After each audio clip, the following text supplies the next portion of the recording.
Well, good morning, guys. It is Sunday morning. Can you believe it? We're here again. It is Sunday. Yes, it is. I'm Lindy. I'm your Sunday morning host here at Rhema Central Coast.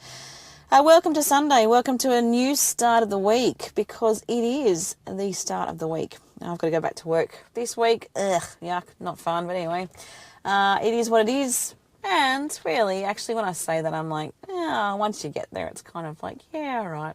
It's just that thing of getting back into routine. Don't you agree? After you've had a holiday, it's like, all right, yeah, it'll take me a while, but I know I'll get there.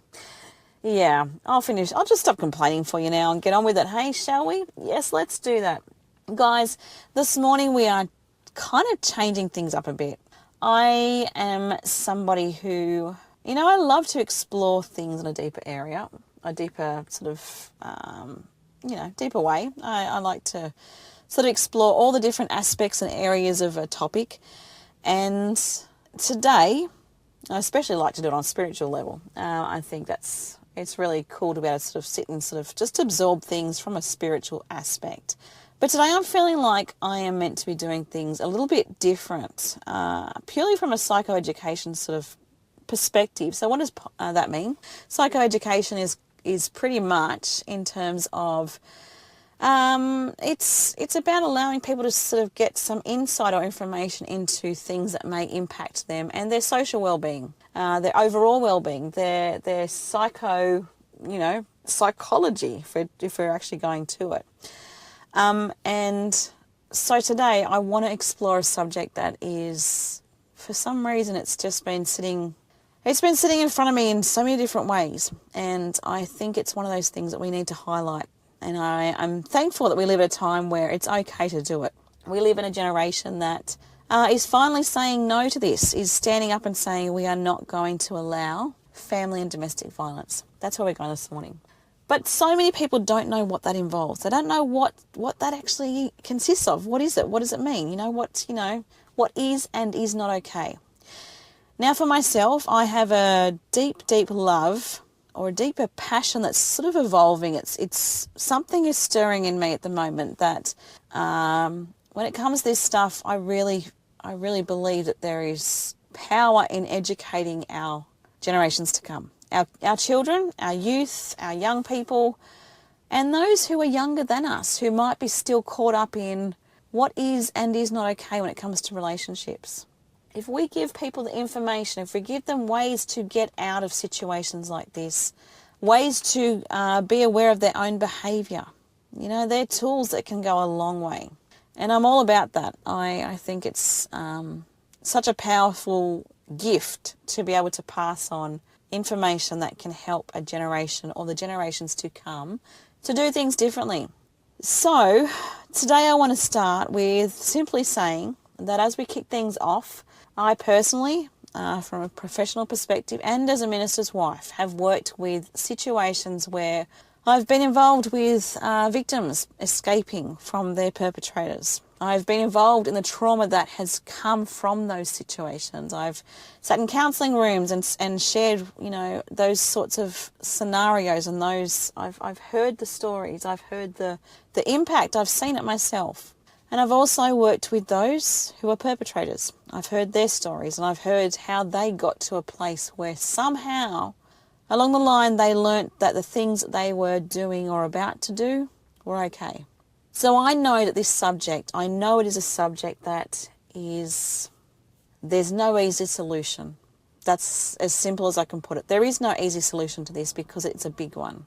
And so let's explore it today, guys. Let's equip ourselves so that we know how to deal with things, so that we know how to be there for the neighbour, for the friend, for the sister, for the brother, for the spouse that we ourselves might even be putting at risk. It's about that self-awareness.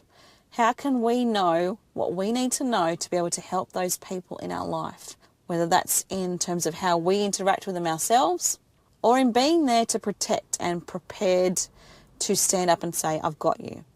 I want to just encourage you. This morning is about hope. Yes, it's a heavy topic, but my deepest prayer is that we can get away from this Sunday morning with an awareness that there is so much hope. We don't have to do things how they've been done before. We can do better. And that's what we're going to be working on this morning. So stick with me. Let's explore it. And welcome back, guys. That was Becca Shea. I am not even going to try and pronounce the song because I'm just terrible with that.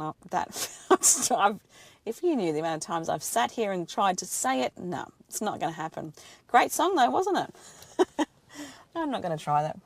Guys, I'm Lindy. I'm your Sunday morning host here at Rhema Central Coast. It is a delight, yes, again, to be spending some time together. Hope your Sunday is going off pretty well. We are talking some heavier stuff this morning because I think it is so important for us to go there, to talk about the stuff that we as a people of this time and this season need to be mindful of. I'm talking family and domestic violence, and it is a heavy one. I understand that. I'm going to try and be very respectful, be very cautious with how I go about things this morning, but I just thought I should give you that heads up. We are talking some heavier stuff, and purely because I think it is so important for us to, bring about and sort of highlight the realities of this stuff. It is heavy, and there is a cycle to family and domestic violence. There is a cycle to domestic violence. Can I emphasize that over and over again? I don't really know where to start because there is so much I want to just jam pack and just go, oh yeah, and there's this and there's this and this. I want to give you guys as much information as I possibly can. And so part of me is going, okay, what do I throw out first? What do I let you know first?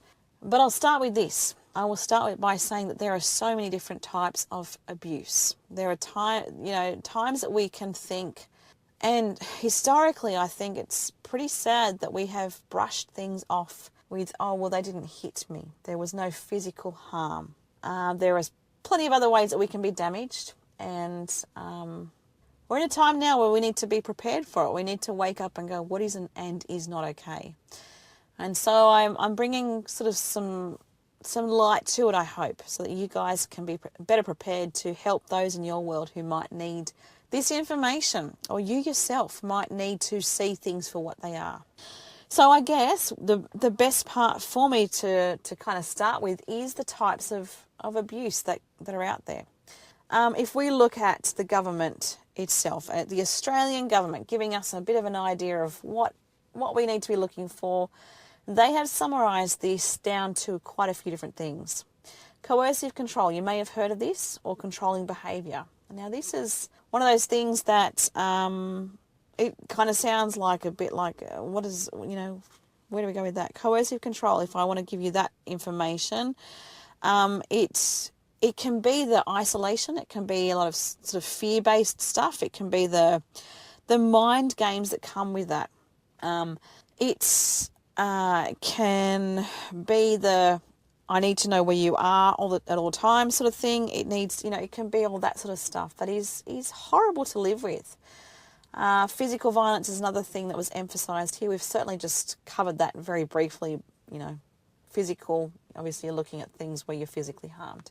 Sexual violence speaks for itself. Again, I'm not going to go into that because this time slot is probably not appropriate for me to be going into that. Image-based abuse. Now this is where we might see things that somebody has taken photos of somebody else without them being aware, and they are using it for whatever they want to use it for. And often with a little bit of if you don't do this, I guess it can actually go into the whole coercive control thing as well. There's a lot of these abuses that tie hand in hand to each other. Emotional or psychological abuse. Now, this stuff's damaging. This stuff is stuff that can stay with people for a lifetime.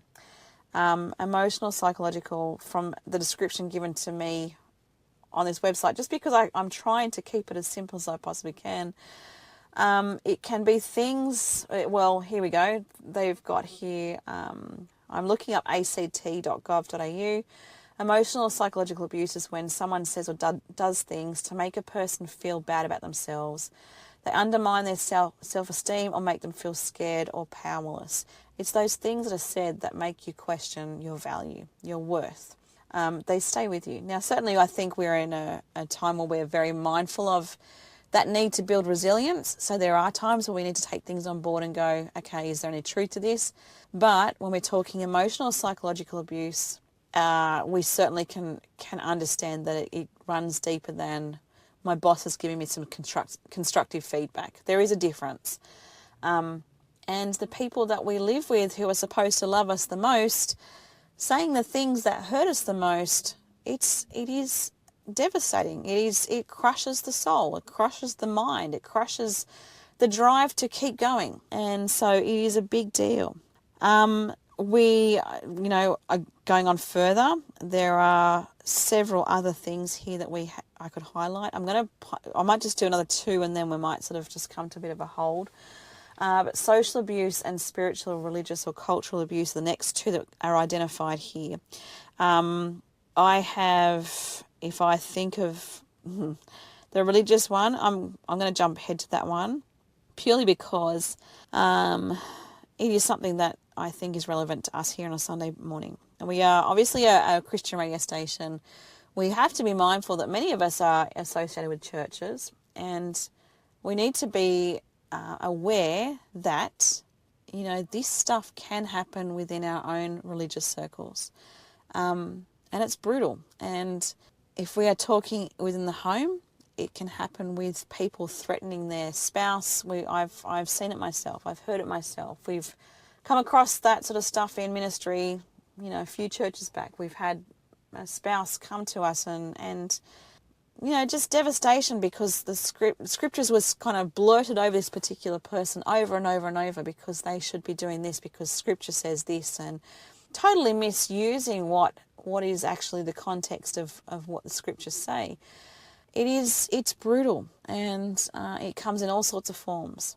We have to be mindful of it, guys. We can see it in our own circle. Perhaps this morning you're going to come across something like that yourself, where you are going to see somebody who you love being, controlled in such a way like this. You need to know what to do. And so I think being mindful of it is the first step. Being able to see it for what it is a real part of making changes and confronting it. So let's just hold it there because this is a big one. I'll come back some more. I'll explore some others with you guys. As I said, education. It is going to be one of those big things that we need to do. If we know more, we can do things better. We can be prepared in a much better and safer way. So yeah, I'll see you in a minute. And welcome back, guys. That was Bless the Lord by, let me get it right, Afrobeat Worship. Look at that. I am on a roll. Yes. We'll see how we go anyway. Good morning. Welcome to Rhema Central Coast. It's a delight, guys, to be spending my Sunday morning with you yet again. Hope you're off to a good start. We certainly are here at this radio station. So thank you for being you and getting behind what happens here at Rhema. If you're somebody who contributes in some way, whether that's through prayer, whether that's through financial contribution, words of encouragement, it all means so much. So thank you. And certainly if you want to keep bringing it on, let me just add that before I get on to the next thing. We will take anything that you are willing to offer in those regards. We are all for any support that you can offer. So thank you again. And do know that you are doing some good stuff in this area simply by getting behind ministries that are here on the coast. So thank you. Guys, we're talking some heavy stuff this morning. We're talking domestic and family violence, and it is a heavy one. I'm trying to be mindful of the fact that it is a Sunday morning sort of time slot. I need to be mindful of that, and yet I also want to know that I have shared some information with you guys that may or, hopefully will be of assistance at some point.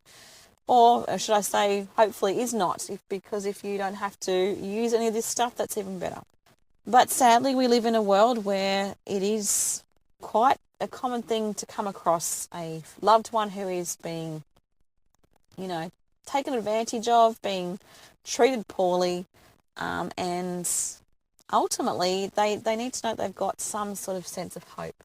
So what is hope in a world where things are looking pretty doom and gloom? It's you. You can be the hope that they need. Simply knowing how to interpret what is going on, to be able to see things for what they are, being available to them. That's another thing. It's you have such a powerful role by just being available to people who are living through some of these things. Now, I started the last section or segment sort of describing some of the types of abuse that you may be aware of or may need to be aware of. I want to follow through on that and just kind of tie things over. Most of my information this morning is coming directly from the act.gov.au website, and it's pretty helpful just to kind of work out what you're actually looking at. What are the different types of abuse that you may be witness to? Now, we've covered some. I want to go back to something called social abuse. Now, social abuse is when someone tries to control a person's relationships or they interfere with their social activities. Now, this could actually be in line with coercive control as well. There can be the little things said constantly or the behaviours that are just manipulative and leave people in an anxious state where they just feel like they have to get back to that person or they have to be available. They've got to, they don't want to have to explain themselves constantly. My husband and I we've had people come and stay with us in a previous time where they really did have to outrun their perpetrator. It was one of the most horrendous things I've ever seen. And I've never seen fear in someone's face like I have that day. It was awful to watch, and I can assure you, it's one of those moments that you just go, okay, we've got to jump in and really do something here. But it's certainly some of the stuff that it started with was things like this, social abuse. It was a need to isolate as well, and it's amazing how all these different types of abuse, guys, can actually interact and, bounce off each other, and they become bigger because there's so much more to it.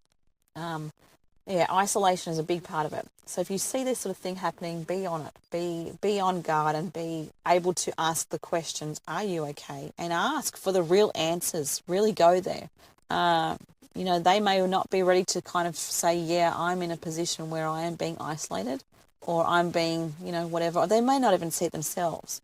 But certainly dropping those little jewels of wisdom in there as certainly they're needed. So be prepared to ask those hard questions if you need to. Now, elder abuse, this is a really tough one. I find this one quite confronting. I don't understand why anyone would want to take advantage of an older person. I think it's absolutely disgusting, but it does happen. If you see it, please be mindful of it being a reality. It can be down to things like money control. It can be things like, I need this for this. It's the game playing with the elderly because, somebody in a position of power or has more capability even, they're in a position where they have more power. If you see it, guys, it is time to confront it in whatever way you can. Certainly there's ways to do that, but it's creating that awareness of that being something to see for what it is. Now, lateral violence, I'm not overly familiar with this one myself, other than what I'm reading here. So it just says here, some communities have a history of being treated cruelly or unfairly by individuals or groups in positions of power. This is called oppression, and it can go on for many years, even for generations. So they're talking here along the lines of things like cultural or social dynamics that that can be quite malicious. Group bullying, some of the things that they've got here is highlighted as being examples. So social exclusion and isolation, statements of the person does not belong in the group. I've heard that before. Physical violence and sexual violence. We need to be mindful of these sorts of things that can kind of go hand in hand with this stuff. I've never heard that term until just looking at this stuff myself, but it's something we need to be mindful of. There are things like legal abuse that can minimise somebody's ability to access legal assistance and, all sorts of things. Like one of the examples for legal abuse I've got here is preventing a person from getting legal help, including making false claim about their right to legal protection. It can be making false claims. It can be all sorts of things. Not complying with court orders, and generally just, it can be just messy when it comes to the legal stuff. Financial abuse. Now, this is one that I want to really sit on this morning because often we see people in a position of, they don't even realise that they've become controlling in a financial manner. And they can make really poor choices for their family. based on a need to control. And that is certainly part of what financial abuse is. Financial abuse is when someone controls or misuses a person's money.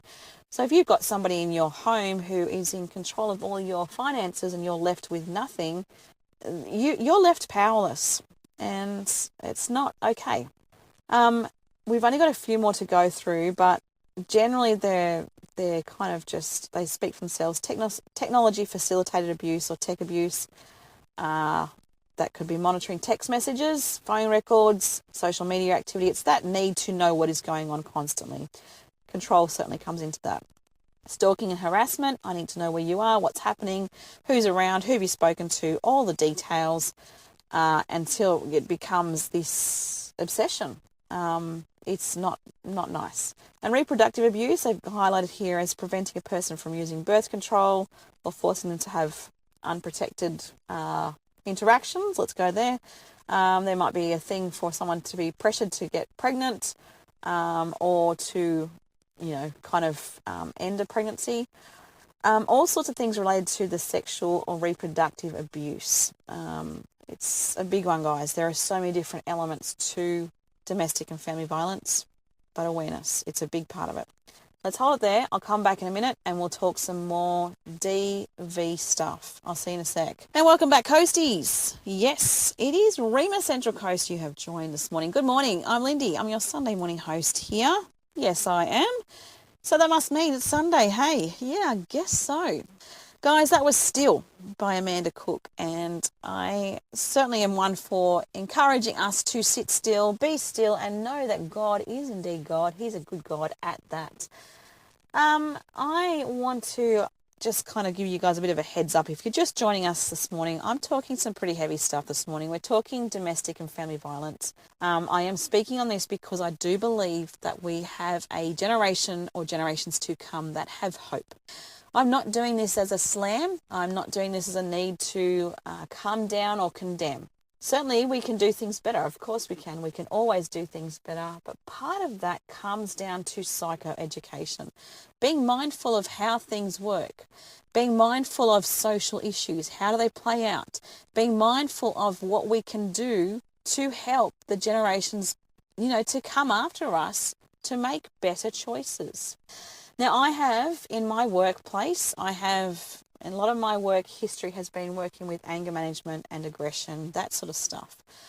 I have been someone who has monitored triggers, if you like, before they've even become triggers. I've had behavioural specialists come and watch me at work, and I have had them say, I cannot fault a thing you say. Don't say that to kind of big note myself.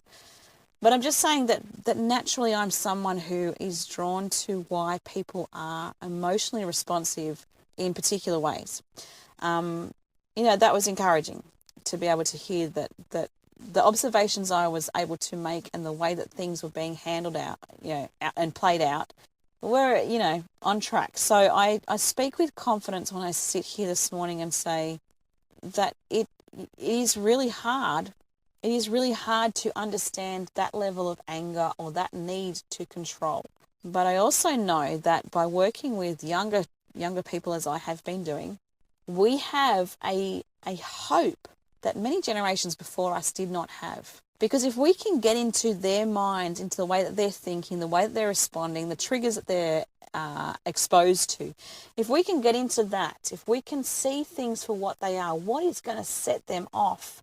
My goodness, we are sitting on I don't even know how to explain it. There is so much hope that can come from the knowledge that we are getting by observing what the issues are.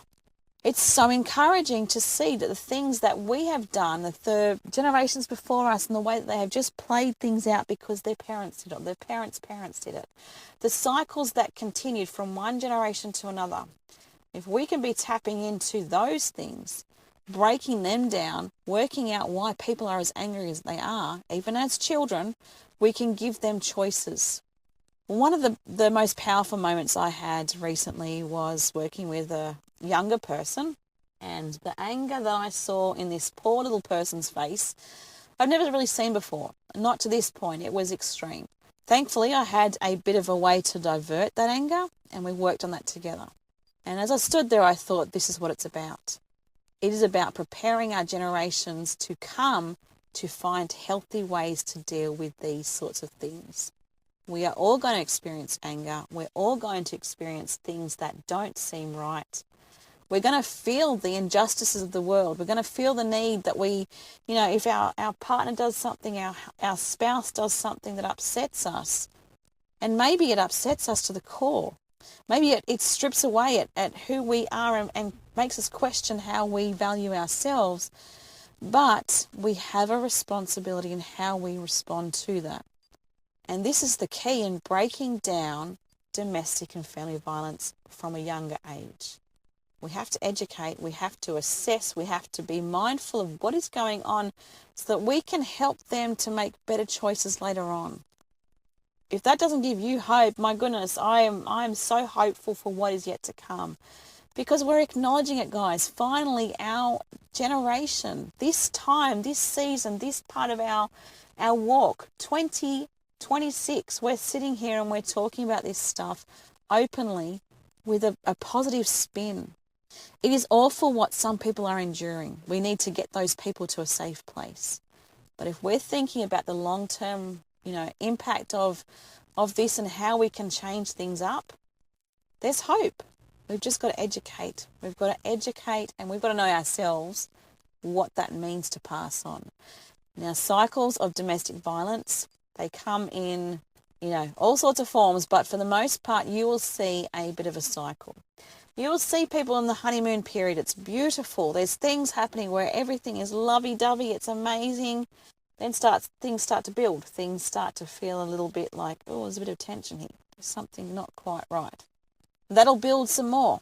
And there might be more questions, more things that are, accusing. There may be more need to control. What are you doing today? Where are you going to be? How are things going to be?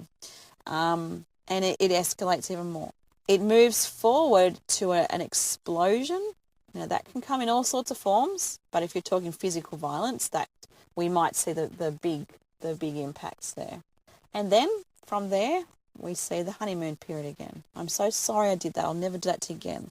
I promise I'll change. I'm never going to do that. And unless we break that cycle, unless we become aware of what is actually happening, we can't break that cycle. So we need to be very self-aware. And we need for others who are in a position of, they may be victims themselves. We need for them to see it for themselves. They may be somebody who is not able to see how things are playing out yet. Now, I pass this on to you guys this morning with the hope that you can pass that on to whoever needs it. Or if you yourself are somebody who has just been putting up with it for too long. If you've lived with somebody who has promised all the things and they've been beautiful for a time, and then you see it build up and you see it build up, and then there's the explosion, and then you're back again at the honeymoon period, you're in a cycle. And it's time for you to be brave enough to say, I need some more help with this. We certainly encourage you to do that. And we on premises here, we actually have resources available to you. There are plenty of organisations out there who do help with this. I will just kind of tie things off in the next section. I can't even talk. Section or segment is what I was trying to say, but it kind of became a bit of a blur. I'll tie things off in a moment by giving you those resources because it is so important to have them available. But I want to just highlight this stuff for you so you can see what it is. Now, if you're somebody who you're sitting here this morning thinking, yeah, I do actually have a problem.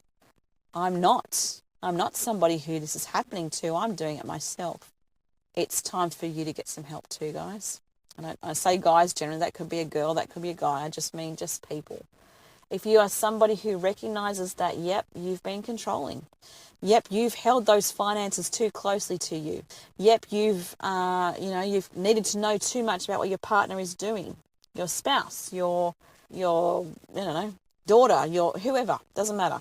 If you have recognised, as I have been speaking this morning, that there isn't a part of you that is too controlling, it's time to turn yourself in and get some help. And again, I'll bring that back to you in a little bit. I'll get some resources available in just a moment, and I will just go through those with you and give you some numbers you can call. But recognize it. Psychoeducation, it's going to go a long way. Guys, we need to know how to do things. We need to see things for what they are. And we need to be prepared to stand up and say, no more. I'm done with this. Now, I get it. It's very risky to be in some of these situations. I would be lying to you if I said it wasn't. To escape some of these situations, it's just horrendous. But I want to encourage you to know that there is hope. There is hope to get to the other side. And I'll leave it there because I want to sit in that for a minute and just kind of come back to it when we come back in a little while.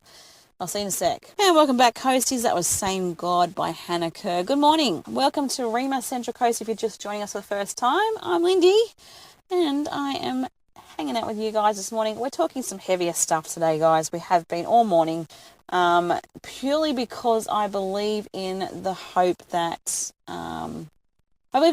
can come from educating others is powerful, and I believe in the new generations to come. I believe that they are in a place and a time and a space where it's such an encouraging thing for them to be able to ask for help if they need to. If you are somebody if you are somebody who has recognized, as we've spoken this morning, that perhaps you've taken things a bit too far, you've been too controlling, you have managed the finances too much, you've been too abusive in the ways that you have spoken to the people in your life. Perhaps you have been somebody who has needed to know too much about where your spouse is or your daughter or whoever. It doesn't matter. If you are a bit like that, then I want to encourage you to get some outside help with that. And I don't mean parents kind of going, I've got to track you to know where you are. I've got to check out my Life 360 thing. My goodness, the amount of times I am flicking through Life 360 to find my own kids, I would be signing myself up for that if that was the case. I don't mean that. I mean if there are situations where it has become unbearable to a point where somebody is very, very controlling, there is a need for extra help with that. And I want to encourage you to put your hand up and say, I do need that help. If you are somebody who is living with it, if you have been living with it, I want to encourage you too, especially you, to know that you are worth so much more, to know that you have got help available and that you deserve it. You deserve the help that is available to you. You don't have to live in a situation where your life is being controlled by another person. You don't have to go through the motions of the cycle of domestic violence over and over and over. You can get out. Yes, it can be hard to do so. Yes, it can be dangerous at times. I understand. But there is hope, and I want to encourage you with that. I want to highlight that one of the things that was really strange about me doing this Sunday morning was that I had already decided I wanted to do it. I wasn't really sure how to present it because I thought it's a bit different to what I do most Sunday mornings, but I felt and feel like it is something that is needed to be put out there. I had a friend contact me on, I think it was Tuesday this week, Wednesday possibly, she's with the Salvation Army Church, very local. Her name is Christy, and she is in the process of, she's come a long way. She's lived with domestic and family violence for most of her life. I read a statement that she's put together, and powerful stuff because she has come out the other side. She's doing so well in doing life. She's a mum. She's raising her kids to know that they deserve better. They need to treat each other better. The standards are so much higher because she's been there, she's seen it, she's doing things a different way. And she asked me this week if I could read this thing that she's going to be, using for local sort of connections. I said, yeah, absolutely. She did not know I was doing this today until I asked her through the week and said, actually, you know what I'm doing on Sunday? I'm doing something on Rhema. Sunday morning, I'm talking about family and domestic violence. Can I share this with those who are listening? She was all over it. But it just shows you that this is an issue that is everywhere. It is popping up. We've come across it in our family life, and just in this week in several sort of situations, not me personally or not anyone that I am connected to as in my own family, but it is around us and it is everywhere. We have people who are living with a spouse who is controlling. We have situations where there are intellectual disability, where people are living with situations that are being very, very controlled. There is physical abuse in those situations. There is psychological abuse. There is, all these games that leave people living on edge constantly. And whether that happens to be, if you can relate to any of those, if it's a romantic relationship or a relationship where there is, other sort of elements to it, it's tough. And I totally take my hat off to you for the strength that you have had and you continue to have. But I want to encourage you to get the help that you need to, because you deserve to be safe. 1-800-RESPECT is a great way for you to start. You can jump on that anytime. You can give them a call at any point. They can point you in the direction of where you need to go. It's available to you. Lifeline, another example of somewhere that you can turn to. There are certainly places here on the coast that will, are available to you. As I mentioned, even just talking about my friend Christy, Salvation Army Church, I'm not sure what wheels are in motion with that myself at this stage, but I know that things are happening with more support being put out there that way. I also know that in this very building, Rhema Central Coast, we have a beautiful support service for those who are in that sort of situation. Peninsula Lighthouse, it's here in this building, 16 Dyer Crescent, West Gosford. Now, there is a contact number I've got here. It's available online. I'm going to give that to you now, 0417472374. It's available to you. If you think you need somebody, you need some help, or somebody who does, please give them a call as well. I know Baptist Care is the same sort of thing. There are plenty of places around here, just on the coast, that are available to help with, setting things in motion. There is hope, and honestly, the stronger that we are to not have to put up with this, the better the generations are to come, and we can ensure that they know they deserve better, and they can treat each other better. They can treat others better. They can deal with the anger that they're overwhelmed with. They can find ways to escape what is tormenting them. It's a big one. It's a huge one, if I'm honest. But my goodness, guys, we are living in a time where there is hope.